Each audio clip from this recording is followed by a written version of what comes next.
What up, TTK Potters? Welcome back to the program. I'm your host, Sky Guasco. This is another episode of the Candlestick Kids Fantasy Football Podcast, aka TCK Pod. You can find us anywhere on social medias. You can follow me on Twitter at Sky Guasco, SkyGuasco, on Instagram, fantasy football _TCK Pod.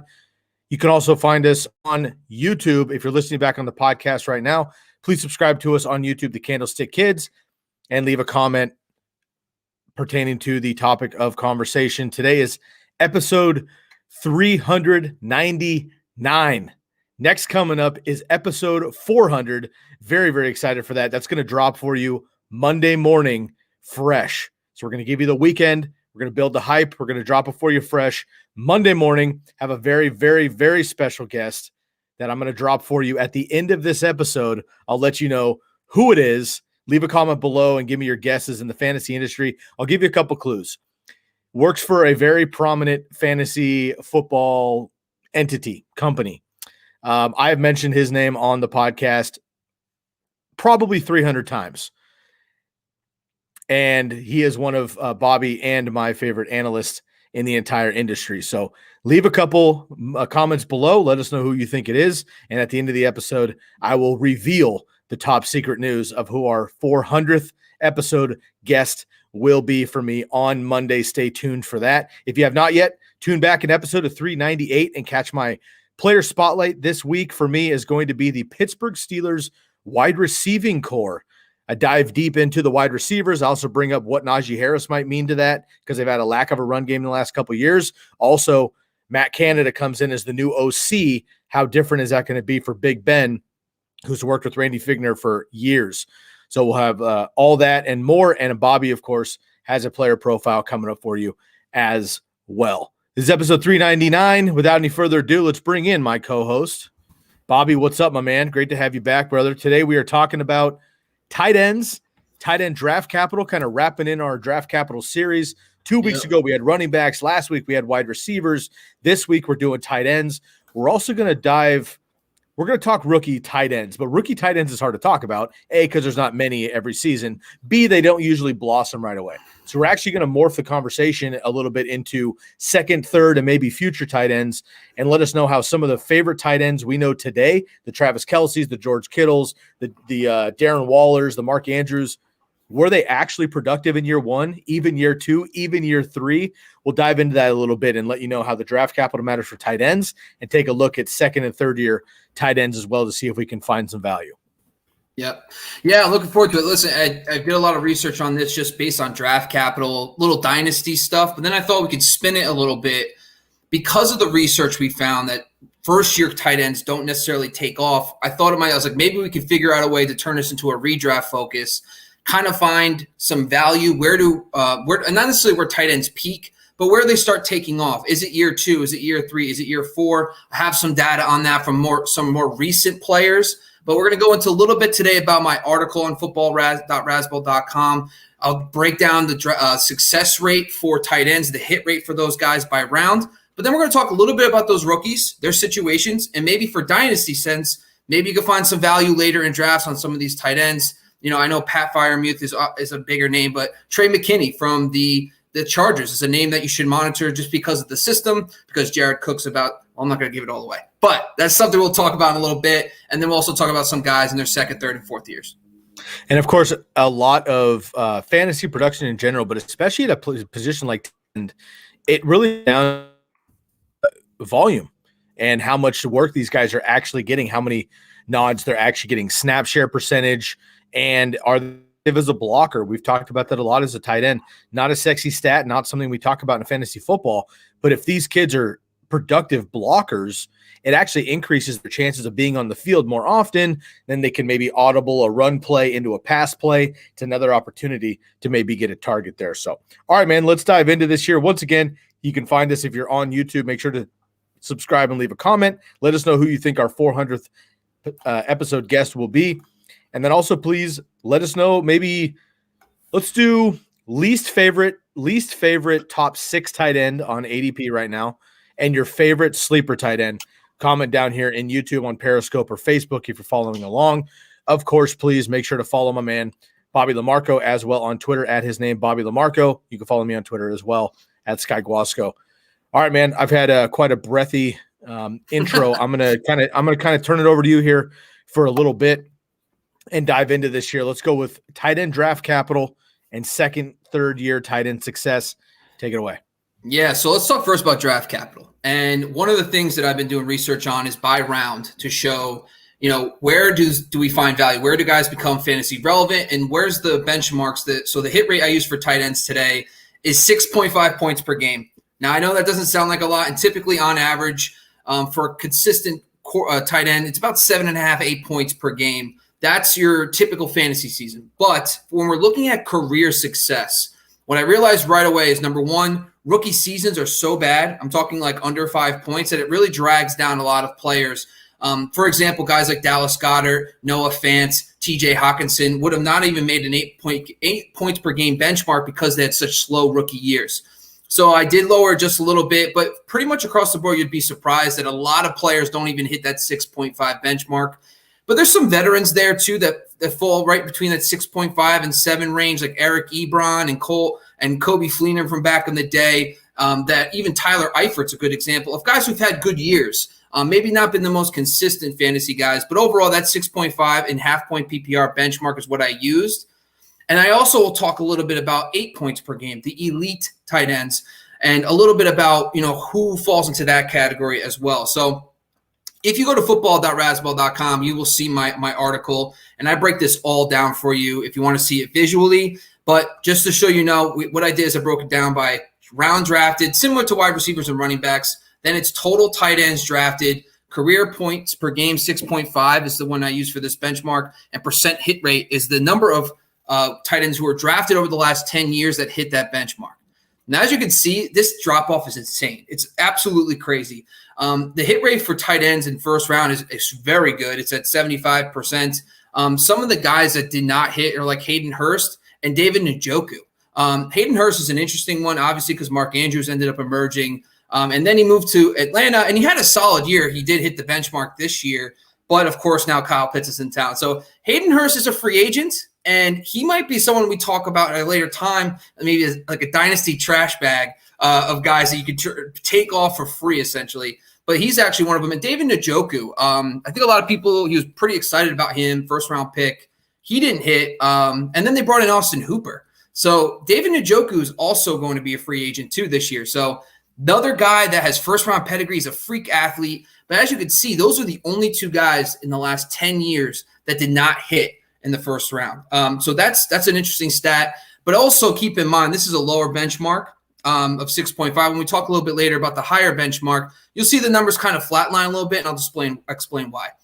But then you see the huge drop-off after that, right? So that drops down to 28%, then 17%, and then it kind of flatlines the rest of the way. So when I look at this, it tells me, number one, Kyle Pitts is probably a lock to be good. I think we're okay with that. I think in Dynasty, that's why I talk constantly about Kyle Pitts. He might arguably be my 101. I mean, between the quarterback situation for the next 2 years, obviously we don't know what Matt Ryan's going to look like in 3 years from now if they're going to have a new quarterback. I understand that. But Arthur Smith, trading away Julio, being in there with Calvin Ridley, Kyle Pitts to me with his draft capital tells me I know he's going to be good. But the question is how good. I think he's definitely worth that, maybe even a top 2 pick in a standard dynasty league. By standard, I mean non-super flex, whatever, half-point PPR. Then really after that, I'm not really that excited. I mean, Pat Freiermuth is the only other guy that was drafted in the top 2 rounds. It goes Pat Freiermuth in the second round, and he went to a good spot maybe 10 years ago. I mean, now with Big Ben on his last leg, the real question is, what's the long-term future of the quarterback position? Is Dwayne Haskins the light bulb going to go off, and maybe he becomes first-round pedigree, good backup, and then he becomes the starter next year? Don't know. But that team has a boatload of talent behind on the wide receiver position with Deontay Johnson and Chase Claypool are there for the long term. They also have Juju and James Washington for this year. So Pat Freiermuth to me is kind of where I don't even know how much I'm interested to draft him at all. Maybe even the top 3 rounds of a dynasty league. And he's completely off the radar for me in redraft because of Eric Ebron being there, of course. And then the final, I just want to touch quickly on some of the other guys too. So one of the things that I was looking at too is these third-round tight ends, the Hunter Longs, Tommy Tremble for the Panthers, and Trey McKinney for the Chargers. These guys are all interesting to me because of their situations, could really open up next year. For example, the Dolphins, Mike Gesicki, who's one of these guys we'll talk about and how he's emerged.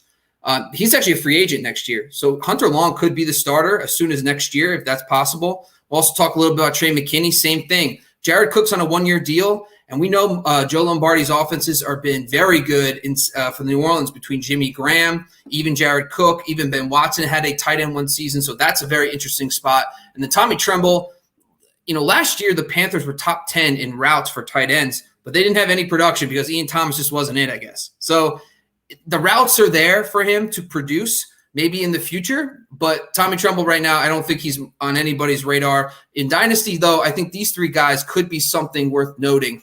But so far, I just think really when I'm looking at this data, it tells me that from a Dynasty perspective, I think outside of Kyle Pitts, I'm not excited to go out and draft anybody. But is there anybody that I haven't talked about, Sky, or is there anybody I have talked about that kind of piques your interest? I really liked Brevin Jordan coming out, but I mean, again, this is just like an athletic thing. Unfortunately, you have a lot of athletic tight ends that come out and they just hit the wrong spot, or they can't catch the ball or whatever it is. And another big thing is, like, again, if they can't block, it's going to be trouble. Let's not forget, Eric Ebron was drafted in the first round with the Lions many years ago and didn't really blossom until he went to Indianapolis, right? I mean, he was considered a tight end bust, and he went to Indianapolis. They utilized him. Sure enough, he had a career year, and then some 13 receiving touchdowns, I believe, that season, which led the NFL in receiving touchdowns. So very impressive. No, I mean, you hit the nail on the head. I mean, Pitts is Pitts. I was surprised. I just told you before we went on here that Pitts is already ranked in this year's Pro Football Focus. So again, this isn't fantasy football. Pro Football Focus is like the NFL players as players, statistically and athletically and analytically and everything. He's already number 4 for Pro Football Focus. In fantasy football, he's pretty much in the 4 or 5 range as well, with Julio Jones leaving Atlanta. And as you mentioned, just to piggyback on Arthur Smith here really quick, that is a great team up as well, because it's a tight end friendly coach, tight end friendly quarterback. One of the best wide receivers in the entire NFL for the last decade is no longer on the team. And Calvin Ridley's very good, but he's not necessarily Julio Jones, and he's going to need some help somewhere else. Tony Gonzalez, Austin Hooper, Hayden Hurst, some of the tight ends that have gone through with Matt Ryan in Atlanta. And then, of course, you had Delaney Walker, who played very well for Tennessee, Johnny Smith in spurts. Your boy Ferkser had a couple good games last year under Arthur Smith too. So that tandem, coupled with the ability of Kyle Pitts as an athlete himself, he had no drops last year in 8 games. Zero drops last year in 8 games in college. Mm-hmm. And in 2019, he had only 4 drops on 80 targets. So the kid can catch the ball. That's the biggest thing. He's a freak athlete. We know that. And coupled with the ability to have all that target share as well in Atlanta that's freed up. You know what the thing is? So I kind of jumped around a little bit when I was breaking this all down. I wanted to talk a little bit about the other tight ends, because I know Kyle Pitts is the fix. It's going to be really the guy we should be talking about is Kyle Pitts. But before I even do that, so one of the things I want to touch on too is the benchmark of 8 points per game, because that shows a little bit more of the elite talents. Now, one thing I will tell you right off the bat is remember we touched on the tight end hit rate was 75% for 6.5. It drops all the way to 13% when you bump it to 8. And the main reason why is a lot of good young tight ends still are giving time to develop. This is going to kind of lead us into the discussion that we're going to talk about second and third year tight ends. Because when I was looking at the data, guys like Noah Fant, Dallas Goedert, TJ Hawkinson, who we all believe in, who are all tight end ones, are not even at 8 points per game yet for their career, because of the fact they had such low points per game their rookie season. So that's another thing, that this 13%, even if it goes up by 2 more people, it jumps to 38% for first round hit rate to get 8 points per game for their career. So between Noah Fant, TJ Hawkinson, Dallas Goedert, even OJ Howard to an extent, who's on this list, could have a big year, and these guys can make that jump, and we'll see those numbers skyrocket. But the rest of the elite guys, it's all basically one-offs. I mean, George Kittle is a 5th-round pick. Darren Waller was a 6th-round pick. Darren Waller was listed as a wide receiver on Pro Football Reference in their data. When I was going through, I caught it somehow because I remember just being like, where's Darren Waller? It was a wide receiver. I had to go in and manually put him into tight ends. That's how ridiculous it was. He was a 6th-round pick back in the day. So these guys are just one-offs. So this is another thing that I like to talk about all the time. Day 3 picks. I know we get excited, the landing spot, yada, yada. But, man, for these guys to become elite, I mean, we're talking about 1 out of 24 for 4th-rounders, 1 out of 19 for 5th-rounders. So when you're in dynasty drafts, that's why I only in my article only wrote about the guys through the 3rd round, because it's not great, and it's not even worth your time. So that's why I talk a little bit about guys who are free agents in 2022 who have big-time draft capital, because we'll touch on in a second that a lot of guys don't take off maybe into their 4th year in the NFL. You're on mute, brother. Thank you. I got my appreciate that. My pup's going ham in the background here. It's life these days. So I want to mention one more name here. A deeper name, not interested in redraft. However, in Dynasty, he's definitely free and worth a pick. This is one of these names in the 5th round of Dynasty drafts where you're like, I don't even know who these guys are. Take a look at Kenny Yeboah, tight end, undrafted free agent for the Jets. You and I both, and the whole fantasy community, wants Chris Herndon to be something. Yeah, man, he hasn't been yet. I don't like this. Yeah, I like this conversation. Chris Herndon hasn't been something yet in a consistency. Now, that's either the Jets, that's either Sam Darnold, that's Adam Gase, that's injuries to Chris Herndon, whatever it is. It doesn't matter. It hasn't happened. I believe in Chris Herndon, and I do think that with a fresh start, a new coaching staff that loves the tight end, i.e. George Kittle the last few years, and you have Zach Wilson coming in and a whole new regime. So maybe Chris Herndon can make it happen. If he doesn't, or in the next couple of years, if Chris Herndon moves on, Kenny Yeboah is a 5th-year senior coming out of Ole Miss and played 4 years at Temple under Matt Rule. We know what his offenses are like. Moved to Ole Miss to play with Lane Kiffin. Went 50 for 1,010. Excellent season, obviously. And just an awesome athlete. And a big thing I always try to remember with tight ends and rookie tight ends is they're not only young football-wise in the NFL, but they're young personally, right? They're 21 years old, 22 years old. It's hard to learn the offenses, the schemes, the blocking schemes, the route trees, the whole thing. When you get a little bit older, you get these tight ends that start to break out when they're 25, 26, 27. At every other position, I shouldn't say every, at running back and wide receiver, 27, 28 becomes pretty old quickly. At quarterback, you start hitting your prime. At tight end, you can start hitting your prime as well. So again, way deeper name, but just somebody to keep on your radar if you're in like the 5th round of a dynasty league, worth kind of a stash here, taxi squad for sure. Kenny Yeboah really impressed me coming in, and he is going to come into the NFL a year older than most and more experience. Also, he's not going to play right away, so we'll have that experience to play behind Chris Herndon, and we'll see what happens with the Jets in a couple years. So, again, kind of off-the-wall name there, but somebody I really like pre-draft, and I think lands in a good spot for future. We'll just see what happens this year. You know what? So this is the thing about Chris Herndon's one of my – I have a soft spot for Chris Herndon. Me too. So this is the thing. Last 3 games of last year, last 3 games, remember, he got in trouble early on in the season. He had like that DUI or something. And Adam Gase is Adam Gase, so he's like the worst human ever when it comes to coaching. So but the last 3 season. Yeah, exactly. Like the last 3 games of that year, of last season, he had 4 targets in 2 of them, 9 in the last game. He had 2 touchdowns in those games. He also had 3 for 48, 4 for 34, and 7 for 63. So he started seeing a little bit, but it's the Shanahan scheme that I just like. Robert Tonyan last year, like I drafted Jay Sternberger.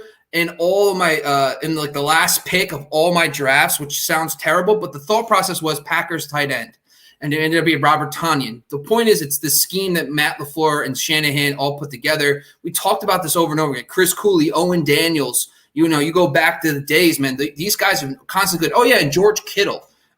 It's just Chris Herndon is someone if you gotta like just go on Google and just Google Jets minicamp news Chris Herndon and see if he's starting to get buzz, because I'm doing that because it's the usage of the tight end in that Shanahan best because of the 49ers. So it's just that's why I'm excited for him.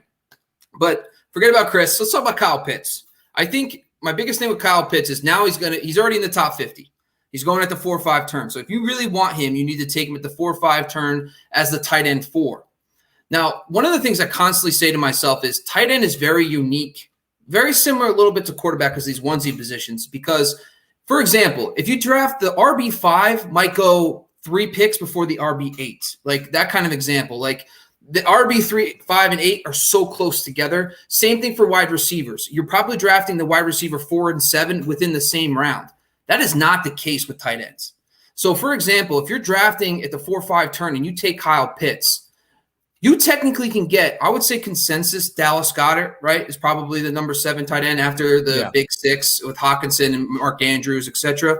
You can get Hockenson easily 3 rounds later, and you could fill up all your receiver and running back and flex spots. So the biggest thing for me when you're drafting Kyle Pitts is you have to understand how deep your league is, how many starter spots you have. If it's shallow, for example, if you spend a 5th-round pick on Kyle Pitts or late 4th-round pick on Kyle Pitts, you're passing up top 20 wide receivers in that range. And then if then you can wait 3 rounds. You could take Dallas Goedert in the 7th round pretty consistently in every draft. So you could fill up your 2 running backs, 3 receivers, and a flex, and then take your tight end. So that's the one thing with Kyle Pitts that I want everyone to think about. You're not drafting Kyle Pitts versus Dallas Goedert. It's Dallas Goedert and the wide receiver 32 versus Kyle Pitts and the wide receiver 20. And if you have a passionate feeling about a guy in that range, a wide receiver who's being drafted at 20, and you think he could be top 11, you're making the wrong pick. Because a top 11 receiver in Dallas Goedert is a lot better than Kyle Pitts, who, listen, I think he's going to be the best tight end of all time for rookies. I think he probably gets you Mark Andrews numbers last year, about 10 points per game. That's better than Evan Ingram was the best in the modern era, and he was at 9.4 points per game in half-point PPR. So I'm giving him a boost to 10, and Ingram was just volume. He wasn't even good. He got like 120-plus targets because they didn't have anybody. Odell got hurt that year. They didn't have a lot of weapons other than Evan Ingram, so they were just forcing him targets. So, listen, I think Kyle Pitts is going to be good, but just keep that in mind. But I guess that's kind of my thoughts on Kyle Pitts. It's not just Kyle Pitts versus another tight end. It's just when you know he's not going to be at his peak at year 1, what do you think his upside can be for points per game? Do you think he can get to that 12, 13? What's your thoughts? Oh yeah, absolutely. And again, it's going to be the opportunity. I think he will have, just a random stat line. I'm going to say he's going to have 6 targets per game.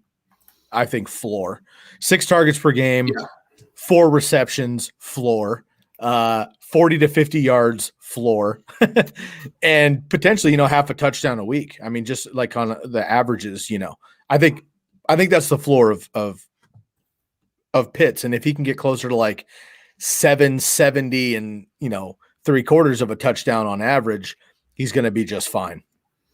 I think we're in for a big season. And again, we get excited about the number 1 tight end off the board every year, right? It was Hockenson, it was Fant, it was Cole Kmet. We get excited about these guys, but it just becomes like the opportunity. Do they land on a team with another tight end in front of them? They're just going to be in trouble. It's not going to happen right away. Kyle Pitts could not have a better situation for him right now with everything we've been mentioning. Again, Arthur Smith is a tight ends coach. Matt Ryan likes the tight ends as a quarterback. He has for 2 decades. And you also have opportunity with Julio Jones leaving, and you have the skill set of Kyle Pitts himself, who could frankly be a slot receiver if they wanted that to happen and they move somebody else on the outside. So, yeah, the only thing that's going to hold back Kyle Pitts would be an unforeseen injury. Other than that, he should far and away be the best rookie tight end, obviously. And it really just comes down to how everyone else does. But for him to finish top 5, I think would not surprise anybody. Yeah, I just think if you look at Underdog Fantasy and you're looking at like this their ADP and where you have to take Kyle Pitts. And listen, Kyle Pitts is building momentum. Like he's right now at top 50 pick, and he could easily creep into the fourth round. But it's really, when I view that, I'm like, okay, you're taking him over Cooper Kupp. You're taking him over Tyler Lockett, which I just posted about Tyler Lockett. I think it's the funniest thing in the world is that everybody says Tyler Lockett's inconsistent. He had an inconsistent 2020, but if you look at 2019 and 2018, he was like top 15 in consistency. So, but that's neither here nor there. But you're passing on Adam Thielen, those kind of receivers. And, if you want a running back, for example, you'd have to pass on like Mike Davis, maybe Josh Jacobs. But it's not so much who you're passing on there, but it's the guy you can replace him with, right? So we talked a little bit about Goddard and where you can get him. He's going 82 in underdog. And now you're talking about James Robinson, Michael Gallup, Damian Harris, Curtis Samuel, Michael Carter. So those are the types of players you can get. You're going to have to. So like it's essentially just saying Kyle Pitts and James Robinson or Mike Davis and Dallas Goedert. Like what would if you right now if that was your choice, who would you pick? Tell me him again. James Robinson or Michael Carter and Kyle Pitts, or you can have Dallas Goedert and Mike Davis. Oh, God. Redraft, I might just go Davis. Redraft, I'll probably just go Davis and Goddard, frankly. And that's kind of the mindset you have to take. So that's all I would advise. I think Kyle Pitts is going to be probably the 4th or 5th best tight end. I'm not saying that's the thing. What I'm saying though is he going to get you that 12, 13 points per game to make him a true outlier? Because most guys, if you look last year, there's a bunch of tight ends that are bunched in that 8 to 9 point range. You know, you got guys like TJ Hawkinson, Gesicki, Logan Thomas, Jonnu Smith, Dallas Goedert, Noah Fant. Like basically tight end 6 to tight end 14 is between 8 and 9 points per game last year. And if we take out CJ Uzama, which I wouldn't because he was dominant in those 2 games, I'm just kidding. You know, it goes up to tight end 6. So the point is, like the middle of the pack, if he's getting you 10 points per game, you're only getting about 1.5 advantage on those type of players. But if he could get you to that George Kittle, Darren Waller, which I think he will in 2 to 3 years, I'm not doubting that at all. That's why I think I've been saying this forever. I think he's my 101 in Dynasty, maybe other than Chase. Yeah. I'm kind of a big Chase guy too, but he's my top 2 pick. Even before the running back. So, but that's neither here or there. I guess, do you have any other thoughts on Kyle Pitts? Anything else before I jump into year 2 and year 3 stuff? No, I'm absolutely excited about Kyle Pitts. I think he will be as advertised. Again, I'm just excited to see how the Falcons use him.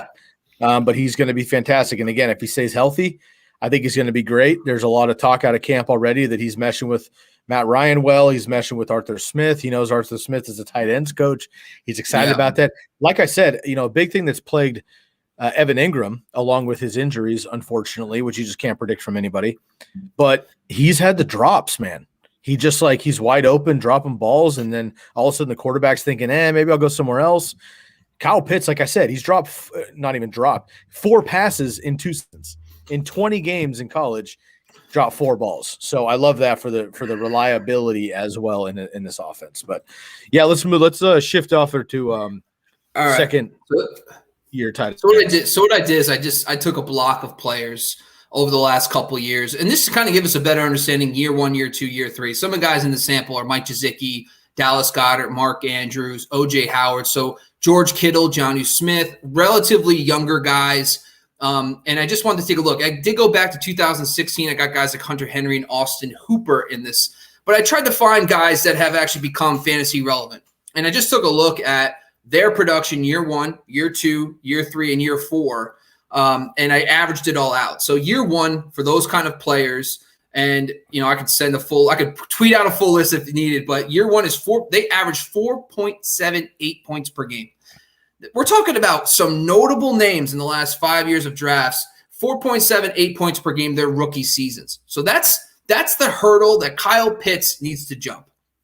Now, like I touched on earlier, Evan Ingram had that 9.4 points per game year 1, but for the most part, these guys are under 5 points. And when you get to the elite guys like George Kittle, they're only at 5 and change. But when you see that jump, so year 2, it jumps to 8.4. Year 3, it stays relatively the same at 8.3. And then that 4th year, it jumps to 10 points per game. So right there, it shows me that there's guys that in their 2nd year, 3rd year in the league that could still make some jumps overall. There's guys that usually do it year 2. You typically see that big jump in the 2nd season. We saw it with Mark Andrews, Mike Gesicki, George Kittle. We saw it last year with TJ Hawkinson. Even guys like Noah Fant made a little bit of a jump in their 2nd year. So there is a lot of optimism for guys in currently today who are going completely underdrafted. And the guys that stick out to me are Cole Kmet and Adam Troutman. Now, there's guys like Devin, the Patriots spent 2 third-round picks last year on tight ends, and then they go get Jonnu Smith and Hunter Henry the next year. So clearly they had a thought in mind about what they want to do with their offense, so a 2 tight end set. And then they just said, these guys aren't developing. We're throwing them away. We're going with the veterans. So for me, when I was looking at the numbers and the guys that are drafted last year, they're stepping into some major roles. And Cole Kmet to me is somebody that I'm going to be watching. Jimmy Graham, it sounds like he's staying, which is disappointing. But Cole Kmet became a full-time starter last year. He was playing about 85% of the snaps. He started getting a big boost in targets. He was about 5 targets a game down the stretch last year versus barely playing in the first half. But we have seen consistent year over year a tight end. And I talked about this when our first podcast together, Sky, was a tight end preview. I talked about TJ Hawkinson. Now, TJ Hawkinson's second year, but it was Darrell Bevell. It was the offense. One of the things I've learned, offenses really matter for tight ends because tight end usage is kind of they scheme them into the offense more than a lot of coordinators do. There's a bigger need when it comes to routes, when it comes to being a first read. I mean, look what the West Coast offense has really done. Like when you talk about guys like Kyle Shanahan and they're using him, Darren Waller with John Gruden, those guys were really fixated at first reads on their offenses. So I think when you talk about Matt Nagy, where he comes from, Andy Reid equals Travis Kelce equals Brent Selleck. Remember, Brent Selleck was a stud for years. Yeah. That offense is, exactly, man. That offense has been very keen on producing tight ends. And I think Matt Nagy wants the same thing. They tried to bring in Jimmy Graham later in his career, and then they drafted Cole Kmet in the second round. But then, of course, Adam Troutman, another guy. These two guys were completely irrelevant. But like I just touched on, year 1, 4.7 points per game. Year 2, 8.4. Actually, it's technically 8.5. So that's a huge jump. So I guess of the guy, Cole Kmet and Adam Troutman are the two notable names. But out of those guys, is anybody on your fantasy radar? To be honest with you, I might take a stab on Adam Troutman above Cole Kmet in redraft. Cole Kmet, again, is if Jimmy Graham comes back, the reality is Jimmy Graham's going to be in there, and minimum, he's going to be used in the red zone. He's reliable. He caught a bunch of touchdowns. You said it last year. He ended his season catching a touchdown, right, and rode off into the sunset in the locker room. A lot of people thought he would retire there. It looks like he won't. Adam Troutman, though, he's going to get, I think, the first crack at tight end in New Orleans, and Jared Cook now is in Los Angeles with Herbert and the Chargers. So that is wide open for him. I think that's a great opportunity. And assuming it's Jameis Winston, and we'll see what happens if Taysom Hill actually is the quarterback, whatever. If it's Jameis Winston in New Orleans, he prefers tight ends as well. Right, he had a lot of success with Cameron Brate. He had a lot of success with O.J. Howard quickly before O.J. Howard went down the last couple seasons in Tampa Bay as well. So I like that a lot for Adam Troutman. A couple notes on Troutman really quick. He's just kind of my favorite maybe of this class. First of all, he made the Pro Football Focus all-rookie team last season, and he only caught 5 passes for fewer than 500 yards, but he was able to show the athleticism, show the statistic and analytical qualities that they take on. So he made the all-rookie team at tight end. Adam Troutman did. Also, he was the top tight end in their run blocking grade metric at 87.1. Awesome. And that's huge. And again, for fantasy football conversation, we literally don't care if he's a good blocker. I don't care if he's a blocker in fantasy football, but I'll tell you who does. Everybody else in the world of the NFL, the coach, the quarterback, the offensive line, he is going to be on the field more often if he can block. We've been saying this forever, what makes Rob Gronkowski the best ever is because he's also possibly the best blocking tight end, not to mention what he does with the ball in his hands. Travis Kelce, George Kittle is basically a more athletic offensive tackle when they run the ball in San Francisco. Mark Andrews is a very good pass blocker as well. Zach Ertz as well. And then you get these guys on the field constantly. Then they audible out of run plays. They throw more passes. These are the guys that are on the field. So you do have your pass catching specialists, Evan Ingram, David Njoku, some of these guys who are more athletic, less about the blocking. But when you have Andy's getting these lead reps as the number one guy, I'm super bullish on him. I like Cole Kmet a lot. And probably starting next year, he'll be on my upper radar. But if Jimmy Graham's around, Jimmy Graham's around. That's the reality. And we still don't know what's going on in the quarter of Chicago. I like the New Orleans offense. I like Adam Troutman in general. Regardless of quarterback, I think it's going to work. And if it's Jameis, I think it's going to be the number 2 option outside of Michael Thomas / Alvin Kamara for the Saints. So I like Adam Troutman over Cole Kmet currently. How about yourself? I'm going to cop out here. I truly, I want to. This is this kind of stuff I listen to. Those guys are on my radar to watch, and I don't have a favorite yet. I don't really care who emerges. I'm going to watch and listen. Those are two of the guys I'm Googling constantly just to see if there's any camp reports about them. But I will tell you this: Cole Kmet really he passed Jimmy Graham in snaps last year over the last few weeks. He started getting consistent targets. And he's got much better draft pedigree. He was an early second-round pick versus Adam Troutman was like a compensatory pick in the back of the third. So I just think from that standpoint, I lean Cole Kmet because I totally get it. Jimmy Graham's not going anywhere, and he was a force still in the red zone last year. So I do understand the hesitation there. So if, for example, one of those two guys doesn't tickle your fancy, I think the third-year guys are ones that we can – obviously TJ Hockenson emerged as a true elite guy last year. On a points per game basis, he was still in that lower tier, about 8.5 points per game, but he was on the field for 16, and you can rely on him, and that's great. But he definitely, with all those vacated targets, with Anthony Lynn becoming the OC, the one thing I did say earlier is that Hunter Henry was used more in the slot. So that could be good news if he's playing a little bit more in the slot now, kicking out like Hunter Henry did last year under Anthony Lynn. Irv Smith is probably the dark horse of the group in the sense that he's getting some buzz because of Kyle Rudolph's departure. I do believe he's going to split work with Tyler Conklin. We've already heard the Vikings come out and say that's true. But at the same time, you can't ignore the fact that Irv Smith became the red zone threat that Kyle Rudolph was earlier in the season. He scored 3 touchdowns in the final 4 games without Rudolph. So he could easily become this. The problem is if he doesn't get a touchdown, he might kill you. But at the same time, I believe he could be this year's Jonnu Smith, where he splits work, but he still finishes as a low tight end 1. I'm personally not drafting guys like that because, they don't win you leagues. It's going to be low end tight end 1 value. I want to look for upside. The final guy in the year 3, and before I kick it over to you about those guys, is Drew Sample. Now, Sample did see an uptick in targets last year, mostly because of the injury to CJ Uzomah. But at the same time, with Joe Burrow running the show in a pass-heavy offense with the defense probably not going to be good this year, all the look is on guys like, Tyler Boyd, but this could easily become the Dallas Cowboys from last year. High volume, better offense. And then we saw Dalton Schultz last year finish as a low tight end 1. So you could see even Drew Sample potentially be a low-end tight end 1 this year. What are your thoughts? I like the Drew Sample pick, actually. Again, for anybody who's like, who the hell is Drew Sample? Tight end for the Bengals. Now, of course, the biggest issue with Drew Sample is that there's just 4 other mouths to feed ahead of him in the pecking order. And Joe Burrow, who is coming back after his gnarly leg injury, who only played half a season last year. So we'll see what happens with him. He's more of a dynasty-looking stash. Irv Smith, unfortunately, Bobby, to your point, with the Vikings coming out and saying basically that they don't intend for his role to change, A, makes no sense. B, what the hell? Like, why would you do that?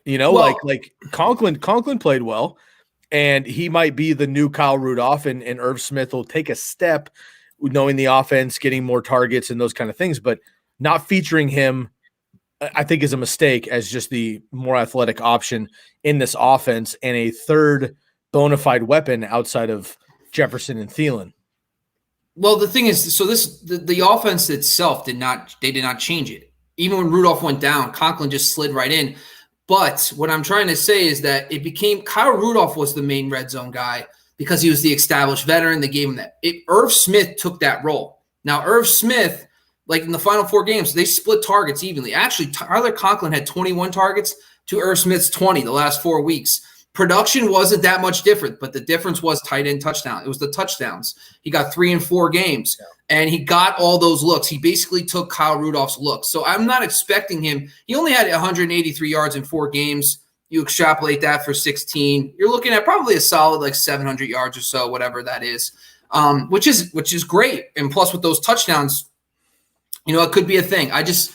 With the Vikings getting better on defense, they had an outlier year last year, which led them to throw a little bit more. I expect the defense to be better, which means they could probably go back to a more conservative approach on offense. I just don't know if Irv Smith and Tyler Conklin. I think it's very similar to Jonnu Smith and Anthony Ferguson, where Ferkser still had 45% of the tight end targets last year. And as a whole, that tight end production's elite. But because you have two people splitting the pie, you only get a low-end tight end one out of it. All right. Irv Smith did raise his Pro Football Focus grade from 62 to 75.5. Again, significant jump. And let's go to let's see, who is he? Oh, Hawkinson here. And Hawkinson also raised his grade from a rookie to a rookie grade of high 60s as well, 60.5 to about 75.5. So really, according to Pro Football Focus, TJ Hawkinson and Irv Smith actually had identical grades as rookies and as sophomores, which is interesting. Noah Fant could also be in this conversation as well. And we'll see what happens with him, because is it Drew Lock? Is it Teddy? If it's either one of them, obviously Drew Lock and Noah Fant were teammates. So they have, Albert O is also in the mix as well there. Cortland Sutton's coming back. Another year of Jerry Jeudy bouncing back. Are they going to look at the run game a little bit more? They have the rookie Javonte Williams, who you and I both love as well. So a little bit of confusion here. And while after you wrap up, I'm going to give you a couple ADP decisions here at tight end. Yeah, the thing with Noah Fant is that, you got Cortland Sutton coming back, and Jerry Jeudy's there, and KJ Hamler was a hype draft pick last year as well. So it's just tough to see where all that volume's come from. Pat Shurmur is a little bit more pass heavy, but at the same time, he hasn't really produced. Evan Ingram was okay under Pat Shurmur. And if you keep going back further and further, when he was like the OC for Minnesota, the one thing that's encouraging about Pat Shurmur, that 1 year he kind of split, was he did feature Kyle Rudolph for 130 targets the year that he kind of took over as OC for Norv Turner. So it wouldn't be outside the realm, but also, like I touched on, he's one of those other guys that got to the 8 points per game. And my thing is, you kind of see a little bit of a stagnant increase in year 2 to year 3, where guys kind of plateau at year 2, then they stay consistent, and then they take another step up year 4. So maybe Noah Fant this year, maybe with the Teddy Bridgewater playing quarterback and with the competition for targets, I think Fant's going to be fine. I think he's a top 10 tight end, but at the same time, do you think he can take the next step to like a tight end, average 10 points per game? I don't know if that's going to be the case this year, but what are your thoughts? Do you think Noah Fant could finally take the next step, get you to double digits, be a top 5 tight end? With consistency, I don't. Just because, again, we don't know what's going on at quarterback. And I do think the offense is going to run, if not through the run game, it's going to run through Jerry Jeudy and Cortland Sutton. Noah Fant, I think, should significantly outpace Albert O with opportunity, but Albert O is still there. And if it's Drew Lock, they have the pedigree from college. Bobby, anything else to add here before I give you some ADP? Let's talk year 4 tight ends real quick, because I think Dallas has got Gesicki, Mark Andrews, Dallas Goedert, Hayden Hurst. Obviously, Hayden Hurst, I think, someone that has fallen completely off the radar, but you can make an argument he could become the 3rd target behind Pitts. First round pick. Calvin Ridley. Yeah, he's also going to be a free agent next year. He could be gone. He can go to another team. He's proven enough over the last 2 years or so that he could play in the NFL. My boy Chris Herndon, year 4, that's someone to monitor. But let's be real. Let's talk about the main guys. Mike Gesicki, obviously his circumstance with Tua, but all the weapons now, that offense is not pass heavy enough. I'm just not seeing him. He's more been a volume based. His yards per route run and has been not great. But Mark Andrews and Dallas Goedert here. Mark Andrews is someone I find interesting because he did have that year 2 jump and plateaued at year 3. But now I'm starting to think, okay, what can he make another jump back up into the, can he take another step in year 4? And Dallas Goedert is like the poster boy for this analysis. He had no impact year 1, and then he got up to 8 points in year 2 and year 3. And then based on the numbers on average, he could easily jump to 10, especially if Zach Ertz is gone. So of these year 4 guys, is there anybody you'll be targeting? Is Dallas Goedert your top 7? Or are you even higher on Dallas Goedert? Dallas Goedert's the man. Dallas Goedert's got to be the man.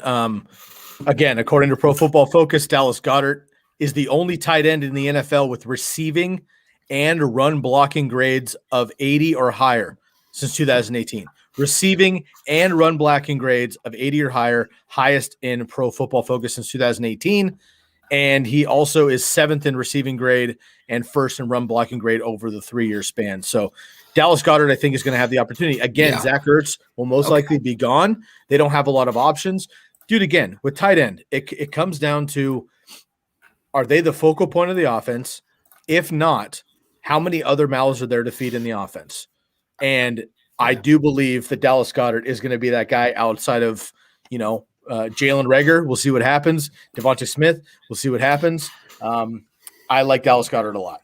So one of the things I was looking at, and this is Dallas Goedert, I have literally gone here to there to back up here on Dallas Goedert. I'm all over the place with this guy. Originally, I'm thinking, oh man, he's going to be so good because the offense. I love Nick Sirianni. He comes over, he loves tight ends. Great. Zach Ertz, he's going to leave.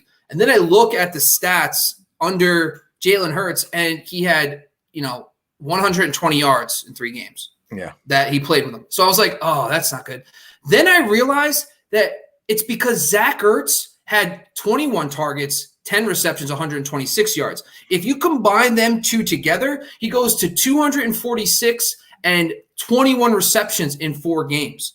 And Goddard it's just like, you don't realize that Zach Ertz leaves, there's going to be just a huge vacuum of targets in this offense for him. And the offense is conducive. Nick Sirianni, I'm all in. That's why I talked a little bit earlier about Dallas Goedert. He's literally going, 3-4 rounds later than Kyle Pitts. You can go get a premium top 20 receiver and pair him with Dallas Goedert versus drafting a guy like Michael Gallup right when you could draft Dallas Goedert. So I just think that Dallas Goedert definitely gives you that advantage. I don't know if I'm ready to put him in the top 6 yet over guys like Hockenson and Andrews, but are you willing to take him over Andrews, Hockenson, Pitts? In a vacuum, of course, not by ADP. No. And I don't know why, because I think I'm like the most excited about Dallas Goedert and his potential, but I guess it's just because we haven't seen Dallas Goedert as the number one guy. I've seen what Hockenson can do when he's the number one in Peppered. I love Mark Andrews. Mark Andrews is one of my favorite tight ends in the NFL. And the lowest throwing offense in the NFL. I mean, if he was on a team that threw the ball even 100 more times a season, Mark Andrews is probably number 2 or 3, not number 4 or 5 every year. Quick note on Mike Gesicki, because I love the player. I'm not excited necessarily about his situation currently. One thing is great. He's the only player in the NFL, the only tight end in the NFL with over 500 routes run from the slot in the last 2 years. So that's awesome, right? They move him out of the inline and they play the slot. Okay, that's great. The issue is they bring in Will Fuller. They bring in Jalen Waddle. They drafted Hunter Long, who nobody's talking about because he's the backup out of Boston College. Nobody cares about him. But he's super athletic. He had the largest wingspan in the draft class. When we did our rookie tight end episode, I had like a 4-minute rant on how much I love Hunter Long, and nobody's paying attention to him. Yeah, he produced very well at the combine, or pro day, I should say, this year. Hunter Long is going to be sneaky. He's the guy that like they need to get on the field. He's a weapon. They didn't just draft a tight end to block so that Mike Gesicki can run routes. Hunter Long is going to run routes as well. And so I like Mike Gesicki a lot. I think he's going to be fine. And I think if he was drafted, ADP for him, I think, is my issue. He's going too high for me. But if he was a guy that you drafted in like the 12th round as your dart through tight end, I think there's a lot of upside potentially. But I would rather have any of the 6-7 tight ends we've talked about so far, or some of the guys you and I have talked about, some of the deeper guys, maybe a Ferguson, maybe Gerald Everett, even Gronk for the first 3 weeks and see what happens. I mean, they're free, Tyler Higbee is mine. There you go. Forget about it. Yeah, that we're different podcasts, but for just to say, I freaking love that guy. I'm all in on him. But yeah, I think this is kind of just the point, right? You just don't give up on guys because there's definitely growth throughout the first couple seasons. Year one is basically a waste. Cole Kmet, every single year, there's a guy who emerges as a second year player, especially over the last 4 years. There has been a guy. So look out for that. Listen to camp reports. Other guys like Dallas Goedert and Mark Andrews, there's still ability for them to take another step. They are good players, but you don't need to necessarily look at their history and say that's who they are. There's still room for them to grow. So that's why the whole point of today's episode is to talk a little bit about draft capital, to continue to monitor these guys, and they don't really peak until maybe 4 or 5 years down the road. So that's just something that's worth noting. And now I'm talking about it, we should probably do an age analysis on tight ends, because after doing this, I'm like, should do it. Absolutely. Right. Before we get out of here, let me give you I'm going to give you current ADP, Okay. For the tight ends, and I want you to just kind of give us your thoughts on some of these guys. So, according to ADP, and I think this is pretty consistent, let me know if you have any changes. Kelsey, Kittle, Waller, Andrews, Hawkinson, top 5 tight ends. Make sense? Underdog actually has Hawkinson behind Andrews and Pitts. Okay, so Pitts up in the top 5 as well. All right. So then you have Noah Fant, Henry, Goddard, and Pitts is in that mix as well. We didn't talk about Hunter Henry because he's outside of this age range that we're talking about, but Goddard, Pitts, and Noah Fant we've talked about a lot as well. Let's go a little bit deeper here in some of these other names we talked about. Mike Gesicki, currently 12th round with the ADP I'm looking at. You have Irv Smith in the 13th round, your boy Tyler Higbee in the 13th round, Ferkser in the 13th round, my boy Adam Troutman in the 13th round, Gerald Everett in the 14th, Cole Kmet in the 14th. Who of that big group I just mentioned, the 12th, 13th, 14th round, are you legitimately willing to wait on over, let's say, Hawkinson down? Okay, so let's just talk straight here. If you're picking today, great. I understand. By August, this is all going to be different. I typically some of it will. Tight ends don't seem to move very much, but I'm just you want to hear some camp reports to understand how these guys are performing. I can tell you right now, when I look at late round tight ends and I'm trying to target guys, I first look at the offense and I want to know, is there history behind the fact that a tight end can produce in this type of offense? So guys like Adam Troutman, Cole Kmet, we just talked about, their offenses are conducive for tight ends. I will watch them all off season, and I'm willing to take them. But my favorite pick right now is the Tyler Higbee, Dallas Goedert range in the 80s, because they're both going right by in Underdog Fantasy ADP, 82nd, 88. That's basically round 8 for 12-team leagues. So that to me is where I want to pick. Those guys I feel very high on. I think they could take huge steps. Especially with Matthew Stafford coming in. We saw what Higbee did without Gerald Everett down the stretch. You got to throw out 2020. We all knew, we even talked about this. Gerald Everett paired with Tyler Higbee, they split work dead even, 59 targets apiece. You combine their stats together, they would have been the tight end 3 in fantasy. So please keep that in mind, that Tyler Higbee's 2020 is not what you should look at. He's probably going to be somewhere in the between 2019 but at the same time, I love that. So if I'm going to draft today, I think I'm going to go in the 7th, 8th turn range of drafting one of those two guys. I'm surprised that Higbee's gone this fast. Higbee was a double-digit round guy for a while, but based on this, I would still draft him over a guy like, for example, if I had to take Mark Andrews or Kyle Pitts, I have to take them 2, maybe even 3 rounds earlier based on where your draft spot is. So that's the thing. I'm not going to take those guys when I believe that Higbee and Goddard at least have the same level of floor as those two players, but offer the same level of upside, especially because of their offenses, the play callers.